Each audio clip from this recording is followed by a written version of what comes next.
Bonjour mes chers Capricornes, je vous remercie de me retrouver dans le cadre de cette guidance exceptionnelle en ce mois d'avril et qui doit être dédiée à la question du confinement. J'espère d'ailleurs que vous et ceux que vous aimez se portent bien en cette période compliquée et que vous vous protégez. Cette guidance, elle a pour but de nous aider d'une façon ou d'une autre, en tout cas je l'espère, à traverser ensemble les prochaines semaines de la façon la plus sereine possible. Et pour ce faire, j'ai recours à 3 lames issues de l'oracle A Yogic Path, auquel viendra s'ajouter une dernière carte issue de l'oracle de la Terre, Earth Oracle. Et la première énergie que nous avons pour démarrer, c'est Sita, qui est la déesse de la loyauté. Cette carte, là où elle est localisée, c'est pour nous parler du cœur de notre problématique au cours des prochaines semaines de confinement, en tout cas le challenge principal. Et la carte Sita nous dit que vous vous êtes longuement dédié à une tâche, totalement à un projet ou à une relation, à une personne, et que, à ce propos, votre loyauté ne saurait être questionnée. C'est un projet de longue haleine où vous avez investi toutes vos ressources, tous vos moyens. C'est une relation pour laquelle vous avez fait énormément de sacrifices et de compromis. Et Sita vous dit qu'elle s'est rendue compte, qu'elle a vu, c'est un peu comme si la Providence se rendait compte que vous avez beaucoup enduré et vous avez su tenir bon au nom de l'amour, au nom de votre engagement, bref, et ces sacrifices auxquels vous avez consenti pour préserver une relation, pour vous battre pour un projet, pour une situation, eh bien, si Sita s'en est aperçu, eh bien, c'est à présent aux autres de s'en rendre compte et de le reconnaître. Voici le challenge principal des prochaines semaines. Ce qui peut vous aider à traverser les prochaines semaines, les forces sur lesquelles vous pouvez vous reposer, les actions, attitudes qu'il faut initier ou entretenir, c'est-à-dire continuer, c'est Rajas qui va nous l'indiquer, qui est symbole de mouvement et de dynamisme. Cette carte, elle nous dit que votre passion, votre engouement sont tout autant de clés qui ont été à même d'ouvrir pour vous de nouvelles portes, qui vont être à même aussi dans le futur à vous permettre de franchir de nouveaux mondes, de nouvelles dimensions. C'est une carte qui nous dit que vous êtes capable de soulever des montagnes, de repousser toute limite qui pourrait restreindre vos possibles. C'est en tout cas ce à quoi Rajas vous invite. Ce que vous croyez être possible de se réaliser est effectivement à portée.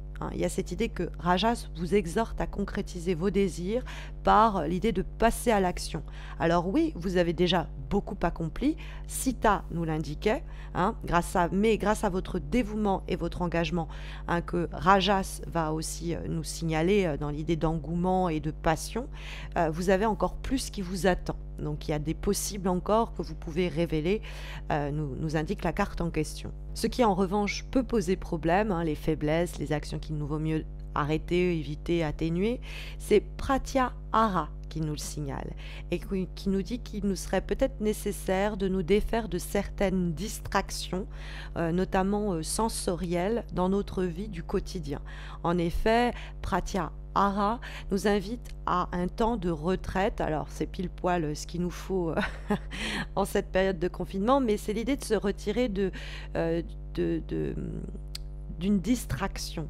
Il y a une époque des éléments qui nous faisaient sentir bien, ça faisait autrefois partie de notre routine quotidienne, mais aujourd'hui, c'est obsolète. Il faut s'en débarrasser. Ça peut être l'addiction à la télé, aux informations, aux réseaux sociaux, ça peut être une consommation excessive de café, un besoin compulsif d'acheter, bref.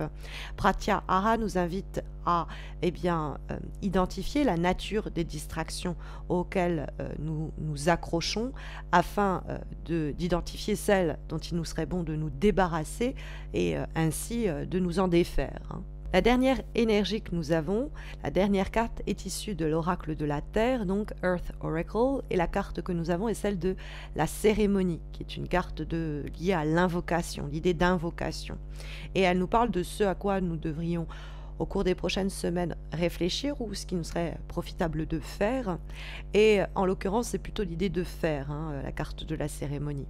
Elle nous dit que quelle que soit la cause, hein, que la cause soit liée à un état de déprime, un état de crise passager ou toute autre manifestation de malaise sur un plan mental ou physique, eh bien ça nous indique, cette carte de la cérémonie, que vous avez perdu un peu de foi, de mystique, d'espoir, de pensée positive, de ce qui vous habitait auparavant, hein. Le côté un peu magique de quand on prie sa bonne étoile ou quand on est plus habité encore religieusement ou spirituellement, hein, ce que l'on peut prier, c'est cette poésie qui traverse la vie, la nature et les choses si on est plus agnostique, hein. Et il est ici, avec la carte cérémonie, important de faire ce qui est en notre possible au cours des prochaines semaines pour reconnecter au spirituel en nous et le pouvoir qui traverse cet élément spirituel et qui nous traversera par la même occasion. Ça peut être en se reconnectant à la nature. Bon, vous allez me dire, en cette période de confinement, c'est difficile. Il y a le Home qui nous permet de nous connecter à l'univers. Il y a d'autres façons que d'être pleinement dans l'eau ou dans la nature pour connecter avec elle. Mais qu'importe la manière dont vous conduisez votre cérémonie, ça peut être l'idée que vous écoutez un morceau d'un grand compositeur, vous écoutez un morceau de Bach et ça vous fait sentir, ça vous fait vibrer de l'intérieur, ou que vous conduisiez par exemple un rituel de pleine lune, peu importe vos méthodes, cette cérémonie, cette invocation doit simplement vous permettre de restaurer le magique un peu en vous et réinstaurer des parenthèses sacrées dans votre quotidien. Voilà, j'espère que du coup cette guidance saura vous accompagner de la meilleure façon au cours de ces prochaines semaines d'avril et de confinement, qui j'espère vous sera clément. Je vous retrouve comme d'habitude quant à moi pour les horoscopes de mai fin avril. D'ici là, mes chers Capricornes, protégez-vous et prenez bien soin les uns des autres. À très vite, j'espère.